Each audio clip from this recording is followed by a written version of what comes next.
Fired and betrayed, the shocking story of how my girlfriend stole my business. It all started with a dream, a big one. I was young, ambitious, and fiercely determined to make something of myself. The idea for the company came to me during a late-night brainstorming session. The kind where the world is quiet, and the possibilities feel endless. I envisioned something revolutionary. Something that would change the game forever. And I knew it had potential. I just needed the right people by my side to help make it happen. Enter Olivia. She was smart, driven, and had a business mind that complemented my creative vision. When we met, it felt like fate had finally brought me the partner I needed. Not just in business but in life.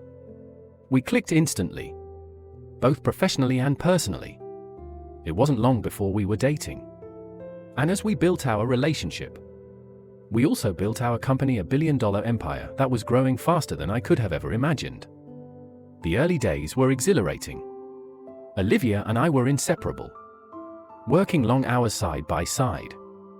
We shared everything: ideas, dreams, even the pressure that came with the rapid expansion. It felt like we were invincible.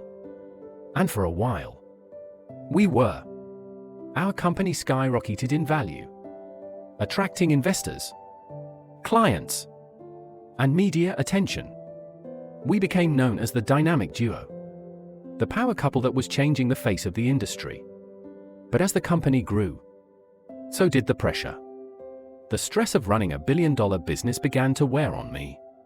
While I focused on the creative side, developing new products and innovative strategies, Olivia handled the business operations.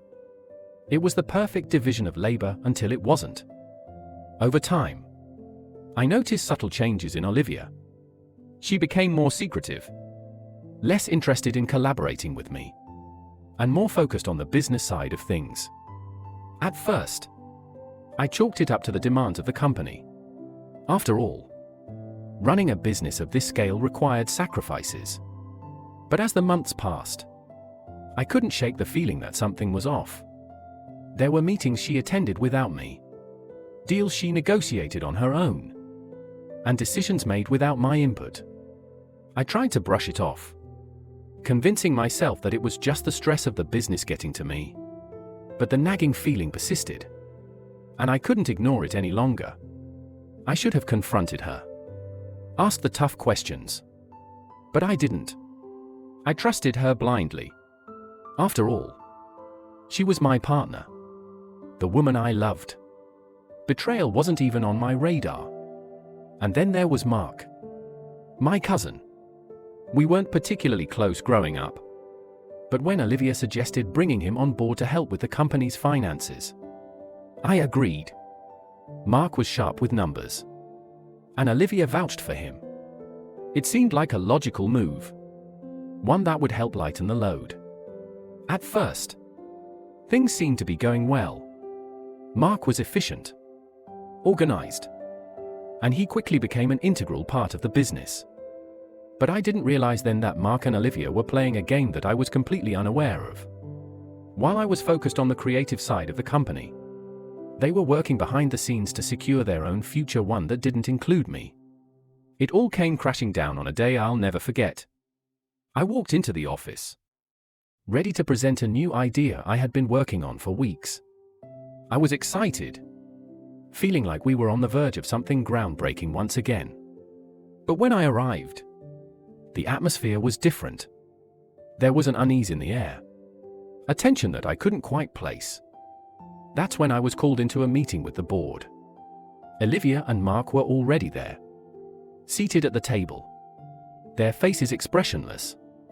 The board members looked uncomfortable, avoiding eye contact with me. I didn't understand what was happening until the words left Olivia's mouth. "You're being let go," she said, her tone cold and detached.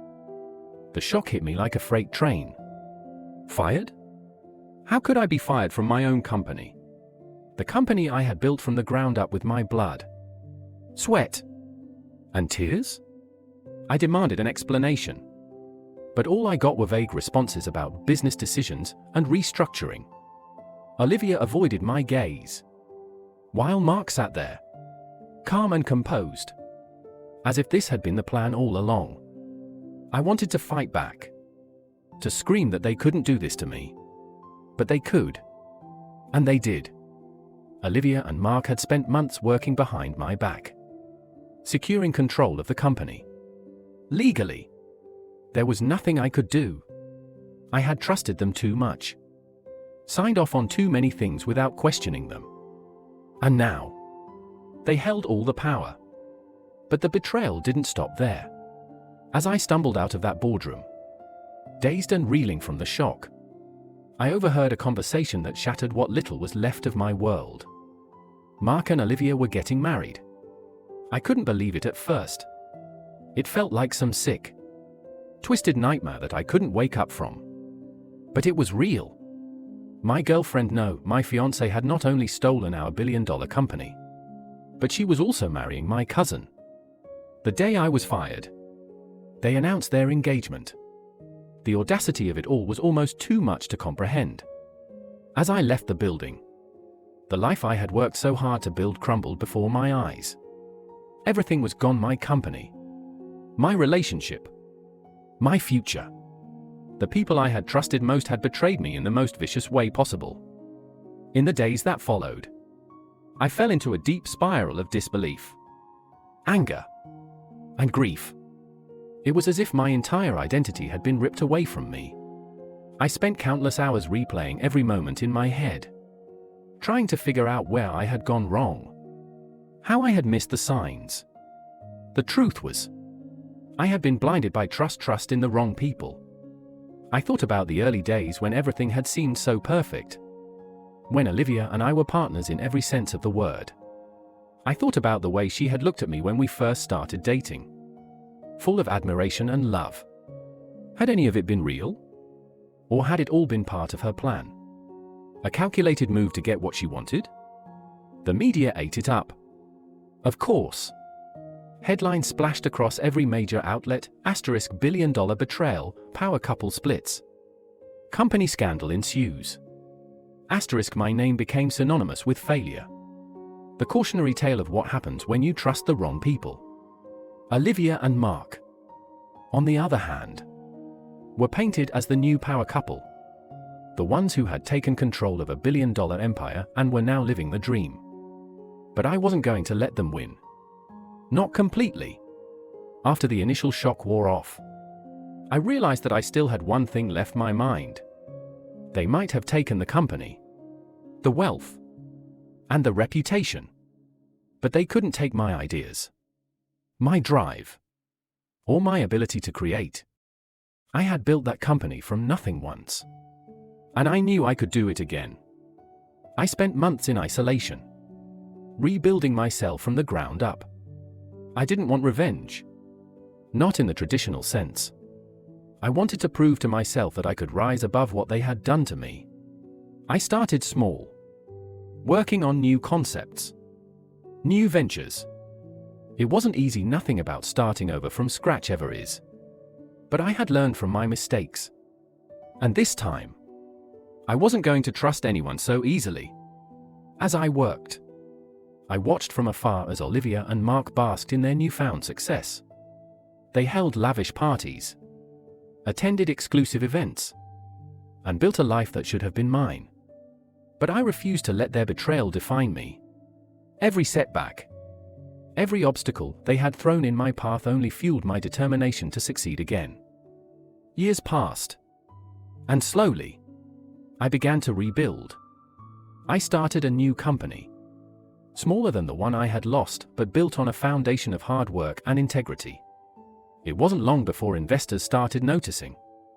And soon, I was back on the rise. This time, though, I kept my circle small. Trust was no longer something I gave freely, it had to be earned. And then, one day, I heard the news. Olivia and Mark's company was in trouble. The rapid growth they had once enjoyed had caught up to them, and they were facing financial ruin. It didn't surprise me. They had built their empire on lies and deception. And eventually, that foundation crumbled beneath them. I could have gloated. I could have taken satisfaction in their downfall. But instead, I felt nothing. By then, I had moved on. I had rebuilt my life, my career, and most importantly, my sense of self. Olivia and Mark had taken everything from me once. But they hadn't taken the most important thing, my ability to rise again. In the end, I realized that betrayal doesn't define you. It's how you respond to it that matters. They had tried to destroy me, but I had come back stronger, wiser, and more determined than ever.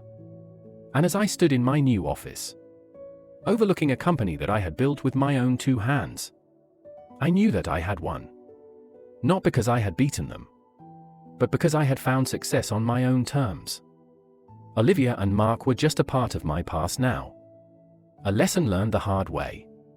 And as I looked toward the future, I knew that this time, nothing would stand in my way, because I had survived the worst and come out on top.